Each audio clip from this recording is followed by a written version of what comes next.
우리 다 같이 한 마음으로 요한복음 15장 1절 말씀 같이 합독해 보도록 하겠습니다. 나는 참 포도나무요 내 아버지는 농부라. 아멘. 사랑하는 여러분, 오늘 예수님께서는 우리들에게 포도나무의 비유를 통하여서 인간의 어떤 존재이며 또 인간이 어떤 한계를 가지고 있으며 또 인간의 어떤 가능성이 있는가에 대해서 성경 우리에게 말씀하고 있습니다. 먼저 예수님은 포도나무 비유를 통해서 예수님께서는 자신을 나는 참 포도나무라고 말씀하시면서 내 아버지는 하나님을 말합니다. 우리 하나님은 농부시다 말하고 있습니다. 하나님은 농부이십니다. 그리고 예수님은 포도나무이십니다. 그러면 저와 여러분은 무엇일까요? 그 포도나무에 붙어있는 가지입니다. 이것이 바로 우리의 존재라는 겁니다. 아, 나는 농부도 아니고 나는 포도나무도 아니고 나는 가지구나. 가지입니다. 가지는 스스로가 할 수 있는 건 아무것도 없습니다. 가지는 아무 영향력도 없고 아무것도 없습니다. 그런데 그 가지가 포도나무에 붙어 있으면 포도나무에는 열매를 맺히지 않습니다. 여러분, 포도나무에 열매 맺는 거 봤습니까? 포도나무에 무슨 열매가 있습니까? 아니죠. 여러분, 사과가 됐든 배가 됐든 포도가 됐든 무엇이든 가지에 열매가 맺이죠. 원 줄기에는 열매라는 건 없습니다. 맞습니다. 우리 예수님께서는 열매 맺으실 필요가 없습니다. 예수님 자체가 완전하신 분이기 때문에 열매는 저와 여러분이 맺어야 되는 겁니다. 그러면 우리가 어떤 열매를 맺어야 되겠습니까? 성경에 갈라디아서 5장 22절과 23절 말씀에 보면 우리가 맺어야 될 열매에 대해서 이렇게 말합니다. 오직 성령의 열매는 사랑과 희락과 화평과 오래 참음과 자비와 양성과 충성과 우리 23절에서 같이 읽습니다. 온유와 절제니 이 같은 것을 금지할 법이 없느니라. 아멘. 성령의 9가지 열매를 우리가 맺어야 되겠습니다. 그래서 여러분 인생에 열매를 맺고 싶다라면, 여러분 인생에 살고 싶다라면 포도나무에게 붙어 있어야 되는 겁니다. 주님, 나는 가지입니다. 가지가 포도나무에 붙어 있지 않고서 어떻게 열매를 맺을 수 있겠습니까? 주님, 나는 주님께 꼭 붙어 있어야 되겠습니다.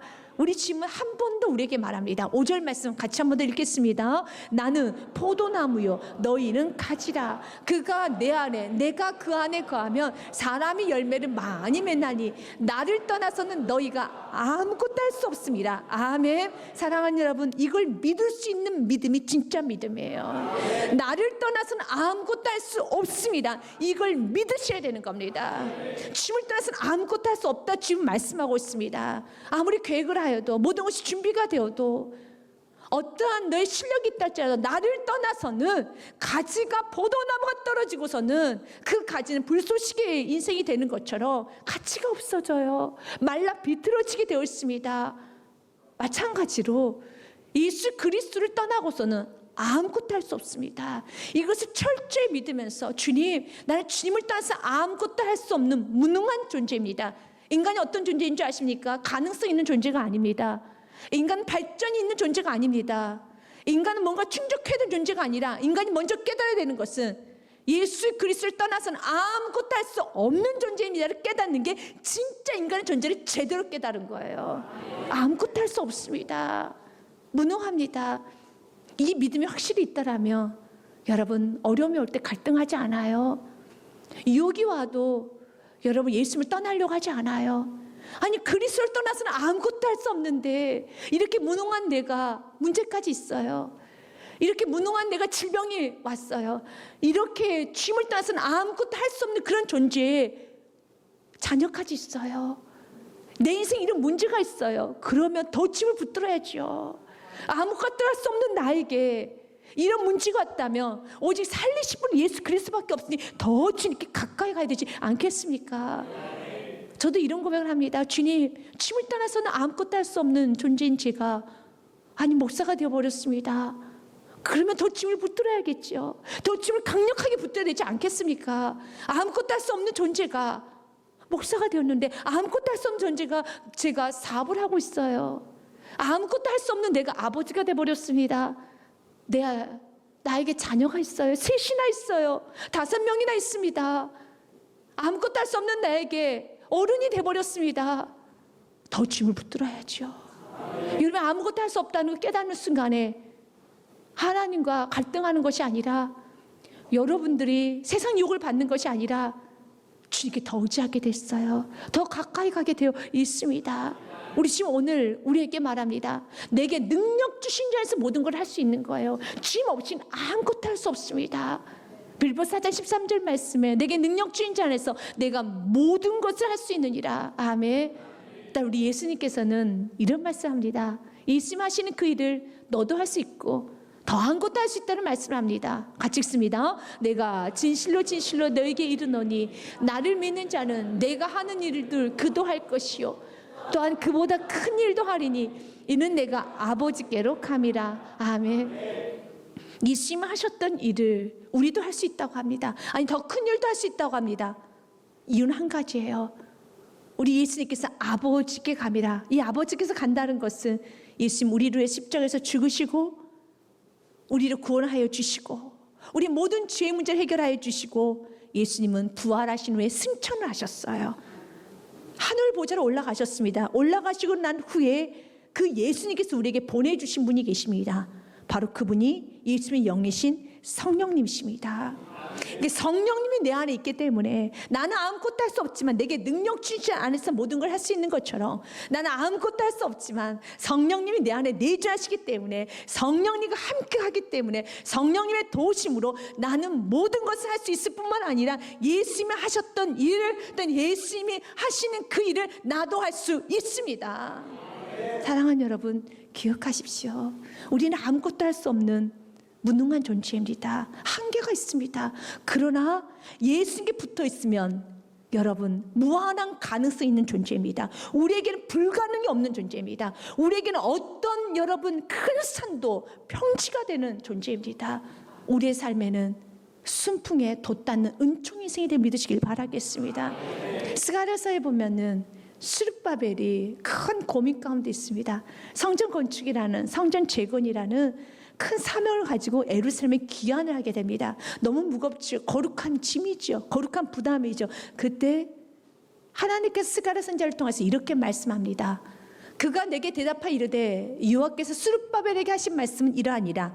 만군의 여호와께서 말씀하시되 하나님께서 스룹바벨에게 성전 건축이라는 성전 재건이라는 그 무거운 큰 짐, 큰 산과 같은 그 문제를 가지고 있는 그 스룹바벨에게 무엇라고 말씀하셨는지 같이 한번 하반절 같이 읽겠습니다. 이는 힘으로 되지 아니하며 능력으로 되지 아니하고 오직 나의 영으로 되느니라 하리라 하셨고. 아멘.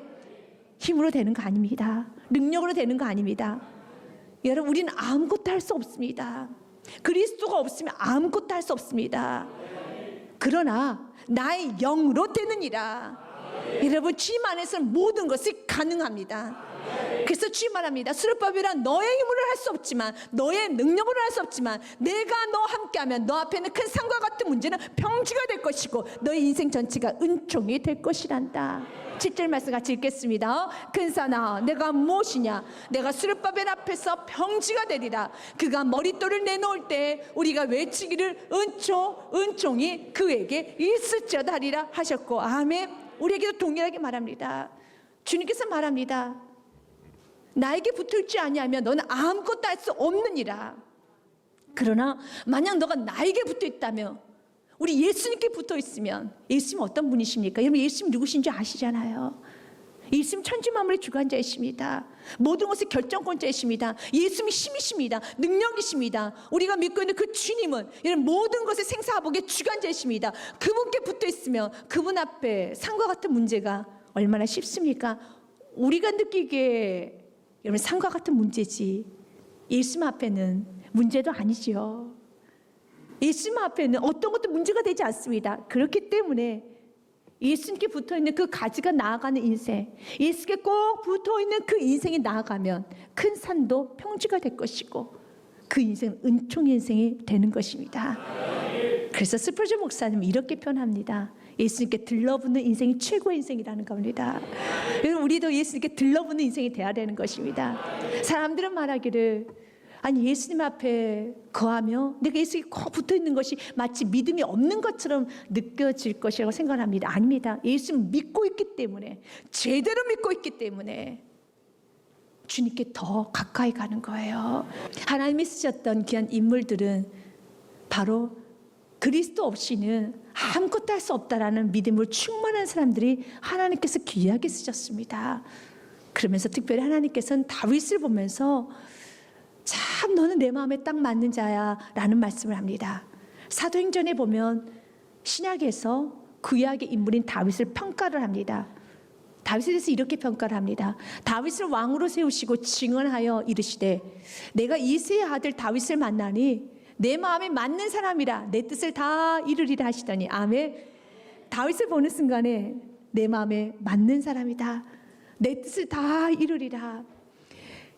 여러분, 하나님의 마음이 어떤 마음인가요? 무한하시죠. 하나님의 마음은 완전하십니다. 그런데 다윗을 보면서는 내 마음과 딱 맞아. 내 마음하고 동일해. 이 하나님의 완전한 마음과 다윗의 마음과는 동일하다는 겁니다. 딱 맞다고 말합니다. 도대체 다윗이 어떤 삶을 살았길래 다윗에게 이런 축복의 메시지가 전해졌을까? 우리는 좀 봐야 됩니다. 그렇다고 해서 다윗이 완전하게 살아가는 거 아닙니다. 다윗은 넘어진 적도 있었고 다윗은 많은 실수가 있는 인생이었었습니다. 그럼에도 불구하고 다윗에게 중요한 점은 다윗은 예수님 없이 난 못 삽니다. 그에게 있어서는 왕의 자리를 지키는 것보다 어떠한 것보다 하나님의 관계를 최고로 여겼어요. 하나님 관계가 막히는 것은 죽는 것보다 더 싫어했습니다. 아니, 죽으면 죽었었지 하나님께 멀어지는 것을 견디지 못했던 게 다윗이었었습니다. 다윗이 말년에 하나님 싫어하는 죄를 범합니다. 하나님께서 금하시는 것 중에 하나가 인구계수입니다. 20살 이상, 20세 이상의 남자의 숫자를 세는 것을 하나님 금하셨습니다. 20세 이상의 남자의 숫자라는 것은 곧 군사력입니다. 그리고 나라가 얼만큼 부강하고 얼마나 나라가 단단한 것을 증명할 수 있는 것이 바로 20세 이상의 남자의 숫자를 세는 것이었습니다. 그래서 다른 나라들은 우리는 이만큼 병력이 있습니다, 이만큼 마병이 있습니다 자랑을 합니다. 그러나 하나님께서는 말합니다. 다윗아, 너는 그것도 의지하면 안 되지. 그래서 숫자도 세지 말아라. 내가 나라를 지켜줄 것이란다. 단 한 사람도 없어도 내가 이 나라를 지켜줄 것이란다. 그래서 아멘, 맞습니다. 주님이 나라를 지켜주셨지요 하면서 그 약속을 잘 지켰는데 말년에 가자 갑자기 충동이 일어납니다. 여러분도 갑자기 사단이 충동이 나서 죄인 줄 알면서도 죄의 자리에 쉽게 발걸음 떼지 못하고 자꾸 몸이 가는 경우 있죠. 그때 주님께 더 밀착하셔야 돼요. 다윗 죄 짓고 난 다음에 하나님께 많이 맞습니다. 죄 짓고 나면 하나님이 이놈하십니다. 하나님께서 여러분 혼내키십니다. 그렇기 때문에 죄 지으면 안 되는 것입니다. 다윗이 사단의 충동을 받습니다. 권세욕, 명예욕. 알고 싶은 거예요. 도대체 숫자가 얼마나 될까? 근사가 얼마나 될까 알고 싶은 겁니다. 성경에 보면 역대상 21장 1절 말씀에 보면 사탄이 일어나 이스라엘을 대적하고 다윗을 충동하여 이스라엘을 길수하게 하니라. 20세 이상의 남자의 숫자를 길수하는 겁니다. 결과를 들어보니 5절 말씀에 어마어마합니다. 숫자가. 요압이 백성의 수요를 다윗에게 보고하니 이스라엘 중에 칼을 뺄 만한 자가 110만 명이요 유다 중에 칼을 뺄 만한 자가 47만 명이라. 대단한 숫자예요. 그만큼 나라가 강성해졌다는 겁니다. 대단하죠. 나라가 부강하다는 건 알았지만 이 정도인 줄 몰랐어요. 다윗이 그 숫자를 듣는 순간에 넘치는 기쁨과 세상에 이렇게 숫자가 많았어라고 하는 것이 아니라 동일한 말씀 기록하고 있는 사무엘 하 말씀에 보면은 이 숫자를 듣는 순간에 마음에 자책이 옵니다. 왜 그렇습니까? 그는 성령의 사람이기 때문에, 그는 포도나무에 붙어있는 가지이기 때문에. 포도나무에 붙어있는 가지는 양심의 가책이 와요. 말씀을 들으면 찔림이 옵니다. 말씀을 들으면 엎드릴 수밖에 없습니다. 다윗이 그랬어요. 그래서 이 숫자를 듣고 기뻐하는 것이 아니라 다윗이 백성을 조사한 후에 그의 마음에 자책하고 다윗이 여호와께 아뢰되 내가 이 일을 행함으로 큰 죄를 범하였습니다. 내가 어리석었습니다. 후반절 말씀에 보면 여호와여 이제 간구하옵나오니 종의 죄를 사하여 주옵소서. 내가 심히 미련하게 행하였나이다. 다윗은 죄를 짓고 나면 주님께 나아가요. 여러분, 죄를 짓고 나면 도망가야 되잖아요. 다윗은 하나님께서 왜 다윗을 그렇게 기뻐하셨느냐면 다윗은 분명한 걸 한 가지 알았습니다. 여러분도 분명히 오늘 알고 가십시오. 그리스도 떠나서 아무것도 할 수 없습니다. 그리스도 떠나서 죄 용서 받을 수 없습니다. 죄를 지으셨으니까 용서 받기 위해서도 나오셔야 돼요. 그리스도를 떠나서 아무것도 할 수 없습니다. 그는 지금 도망가야 됩니다. 그러나 그리스도 떠나서는 아무것도 할 수 없기 때문에, 죄를 지었기 때문에, 넘어졌기 때문에, 실패했기 때문에, 무너졌기 때문에 주님께 나오는 거예요. 주님께 나오는 겁니다. 나는 그리스도를 떠나가서는 아무것도 할 수 없기 때문에 살려고 나오는 겁니다. 다윗은 분명하게 알았어요. 하나님 그런 다윗을 참 기뻐하십니다. 내가 아니면 넌 살 수 없다는 것을 알고 있구나. 우리도 고백해야 돼요. 나는 그리스도 없으면 아무것도 아닙니다. 당신이 계심으로 나도 있는 것이고, 당신이 없으면 나도 없는 존재입니다. 내가 뭘 할 수 있겠습니까? 아무것도 할 수 없습니다. 하나님께서 이런 다윗을 참 기뻐하셨어요. 그럼에도 다윗이 죄를 지었기 때문에 하나님 다윗을 벌하셨습니다. 갓선지를 통해서 하나님께서는 다윗에게 말씀을 전하라고 합니다. 세 가지 중에 하나를 선택하라고 합니다. 세 가지 벌을 내릴 테니 그 벌 중에 하나를 선택해라. 그래서 갓선지자가 다윗에게 말을 전합니다. 갓이 다윗에게 나아가 그에게 말하되 여호와의 말씀이 너는 마음대로 택하라. 혹 3년 기근이든, 혹 내가 석 달을 적군에게 패하여 적군의 칼에 쫓길 일이든지, 혹은 여호와의 칼 곧 전염병이 사흘 동안에 이 땅에 유행하여 여호와의 천사가 이스라엘 온 지경을 멸할 일이든지 라 하셨나니 내가 무슨 말로 나를 보내신 얘기 대답할지 결정하소서. 당신이 세 가지 중 하나에 결정하소서. 첫 번째, 3년 동안 전쟁 치르시겠습니까? 3개월 동안 도망치겠습니까? 아니면 3일간 전염병에 시달리시겠습니까? 세 가지 중에 하나 선택하십시오. 다윗은 그 세 가지를 선택하기 전에 하나님에게 이렇게 고백을 합니다. 하나님, 세 가지 중에 어떤 거 다 괜찮습니다. 저는 맞아야 되겠죠. 그러나 하나님, 나는 하나님께 맡기 원합니다. 이게 다윗이에요. 맞아도 하나님께 맡기 원합니다. 실패를 했어도, 맞아도, 내가 죽어도, 내가 무엇을 하든 하나님과 떠나면 나는 아무것도 아닙니다. 그래서 13절 말씀에 보면 같이 읽습니다. 다윗이 갓에게 이르되 내가 공경에 빠졌도다. 여호와께서는 긍휼이 심히 크시니 내가 그의 손에 빠지고 사람의 손에 빠지지 아니하기를 원하나이다 하는지라. 아멘. 현대인의 성경에 보면 아주 쉽게 번역이 되어 있습니다. 그러자 다윗이 이렇게 대답하였다. 내 입장이 정말 난처하게 되었어. 하지만 나는 사람에게 벌을 받고 싶지는 않소. 여호와께서는 자비로운 분이신 여호와께서 직접 벌하게 하시오. 나는 맞아도 주님께 맡겠다는 겁니다. 여러분, 다윗은 하나님이 얼마나 무섭고 단호하신 줄을 밧세바의 사건을 통해서 충분히 경험했던 왕이 다윗 왕이에요. 하나님께서 관여하실 때 하나님께서 징벌하시면 그 매가 얼마나 무섭고, 하나님께서 죄를 쳐나가실 때 얼마나 단호하게 쳐나가신지 다윗은 많이 몸으로 깨달았어요. 그래도 맞아도 주님께 맡겠습니다. 우리 주님은 그래도 자비로우신 분이시기 때문에, 하나님은 이런 다윗을 보니 넌 정말 내 마음에 꼭 맞는 자구나. 여러분들 자녀를 키우다 보면 그런 자녀가 있지 않습니까? 어떤 자녀는 매를 들거나 혼이 나면 집을 나가버린 자녀가 있지만, 어떤 자녀는 매를 들면 더 부모의 치마폭으로 바짓가랑이로 더 들어오는 자녀가 있어요. 그냥 엉엉 울면서 더 뛰어 들어오는 자녀가 있어요. 그런 자녀는 참 건강한 자녀죠. 복된 자녀죠. 다윗이 그런 자녀였어요. 도망치는 자녀가 아니라 죄를 지었기 때문에 하나님이 지금 몽둥이를 들고 계시기 때문에 여러분 도망칠 수 있는 데까지 도망가야 되겠죠. 그러나 다윗은 도망칠 곳이 살 길이 아니라 나의 사랑하는 하나님께서 몽둥이를 들었다 할지라도, 나의 사랑하는 하나님께서 지금 채찍을 들었다 할지라도, 나의 사랑하는 하나님께서 지금 나에게 노를 하신다 할지라도 그분께만 답이 있습니다. 그분께만 나아가야지만 내가 살 수 있습니다. 나는 사람의 손에 맞지 않겠습니다. 맞아도 주님의 손에 맞겠습니다. 그리스도를 떠나서는 아무것도 할 수 없습니다. 그리스도를 떠나서는 나는 불쏘시개 인생이 됩니다. 그리스도를 떠나서는 아무것도 할 수 없습니다. 이 강력한 믿음은 어떤 상황에서도 갈등하지 않아요. 어떤 상황에서도 여러분 그리스도를 떠나려고 하지 않아요.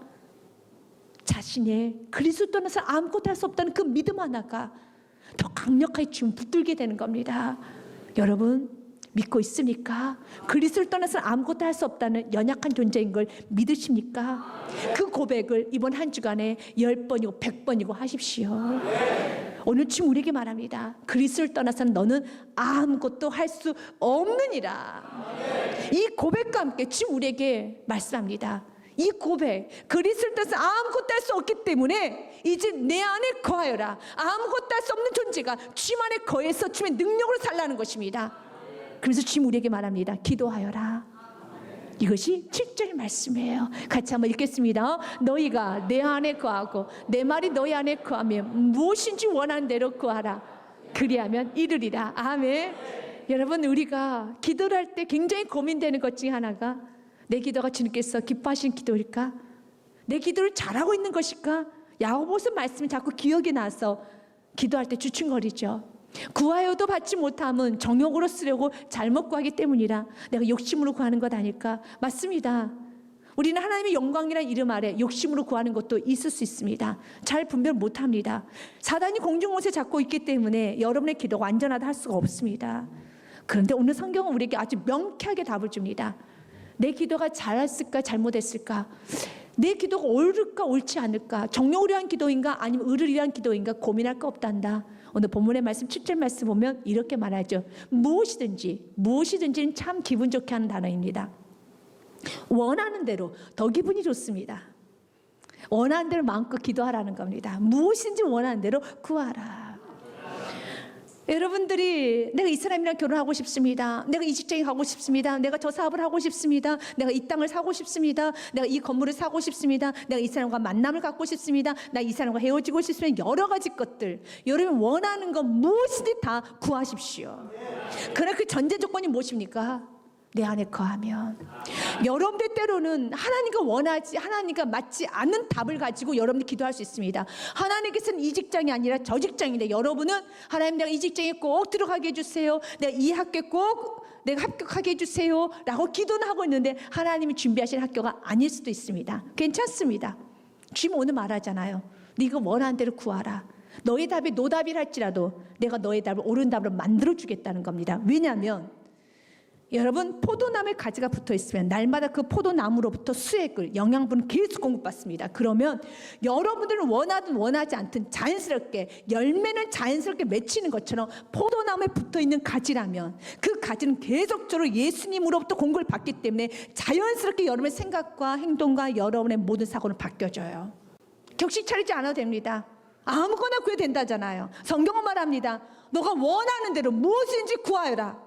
여러분 주님 안에 오랜 시간 동안 기도를 여러분들 30분 한다면 20분간은 아주 극단적으로 20분간은 여러분들이 주님 내가 주님 안에 거하기 원합니다. 주님이 없이는 아무것도 할 수 없습니다. 100번이고 1000번이고 내새기면서 주님 없이는 아무것도 할 수 없습니다. 주님 없이는 사업할 수 없습니다. 주님 없이는 자녀 교육할 수 없습니다. 주님 없이는 나는 아무것도 할 수 없습니다.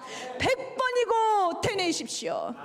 충만하게 주님 의식하고 사십시오. 나는 아무것도 할 수 없습니다. 난 주님이 꼭 필요한 존재입니다. 주님만 필요합니다. 주님만 필요합니다. 난 주님께 들러붙어 있어야겠습니다. 주님 난 주님 곁에 있어야 되겠습니다. 이게 제일 중요해요. 그리고 아무거나 구하라는 거예요. 격식 차리지 말고 주님 나 이 사람과 만나고 싶어요. 나 저 사람과 만나고 싶어요. 나 이 직장 가고 싶어요. 나 이거 해주세요. 나 저거 해주세요. 나 이렇게 되고 싶어요. 마음껏 말해라. 그래 충분히 내 안에 거하며 주님의 뜻대로 살기 원하며 오직 주님으로부터만 공급받기 원하며 주님에 딱 붙어있기만 원하는 그런 마음으로 충만해진다라며 너의 기도는 자연스럽게 성령의 기도가 될 것이라는 거예요. 그리고 무엇인지 원하는 대로 구하라. 그리하면 이루리라. 잠언 말씀에 보면 성경이 이렇게 말합니다. 10장 24절 말씀에 악인에게는 그의 두려워하는 것이 임하거니와. 맞습니다. 하나님과의 관계가 떨어지면 포도나무 예수님과의 관계가 떨어진 가지는 항상 두려워요. 그래서 기도를 해도 기도가 잘 안 됩니다. 기도가 차갑습니다. 막혀 있습니다. 기도가 막혀 있습니까? 기도가 차갑습니까? 마음에 의심이 듭니까? 기도가 잘 되지 않습니까? 관계부터 다시 시작하셔야 돼요. 내가 주님 안에 거하셔야 되는 겁니다. 주님 안에 거하는데 포도나무신 예수님 그 말씀을 수액을 받고 말씀을 듣는데 방해되는 것을 그 벌레를 잡아내셔야 되는 겁니다. 그 감염된 걸 도려내셔야 되는 겁니다. 그 벌레를 잡지 아니하면 그 도려내지 아니하면 어떤 기도도 여러분들의 두려움 가운데 어떤 기도도 할 수 없어요. 먼저는 여러분 예수님의 그 말씀을 충분히 받을 수 있는 예수님과의 관계가 밀착이 돼야 되는 겁니다.